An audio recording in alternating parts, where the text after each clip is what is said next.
Hello everybody, this is Quercus laurifolia of the family Fagaceae. This is laurel oak or swamp laurel oak. Laurifolia meaning leaves like laurel, and Fagaceae being the beech family. Because the specimen I'm using is very old on campus, I'm going to be using a lot of photographs to help demonstrate. So the leaves are alternate and simple and linear. They sometimes have shallow lobes, which is a very big difference from Quercus fellows. Remember, that one will never have lobes. So it sometimes has shallow lobes depending on whether it's a sun or a shade leaf. Just be careful to look out for a lot of different examples of the leaves if you're looking at a plant. The margins are entire, and they're typically widest towards the middle, so it kind of forms a diamond shape. You may be thinking this is very similar to Quercus hemispherica. These two are very similar in appearance.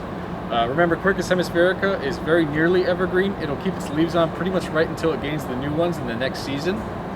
This one is more evergreen than Quercus fellows, but it will not keep its leaves on until the next spring. It loses them kind of late in the season. So we'll use that term semi-evergreen. A big difference between the leaves on this and Quercus hemispherica is that this one will have cuneate or wedge-shaped bases, whereas Quercus hemispherica has rounded bases. And the tips on this can sometimes be rounded as well, whereas Quercus hemispherica, it typically has more acute or pointed tips.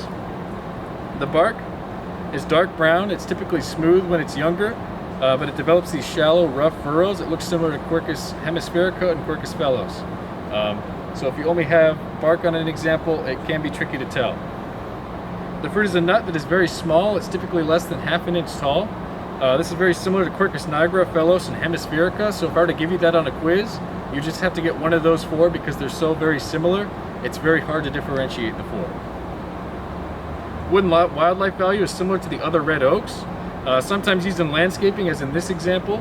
It's native more towards the coastal plain of North Carolina and the Gulf Coast, in the southeast, and in those areas it's found in bottomlands. So remember, sand laurel oak, Quercus hemispherica, you'll find that in drier sites and sandier sites. This one is more bottomlands, so a lot wetter sites. So if you have the location to go off of, that's a really good indicator.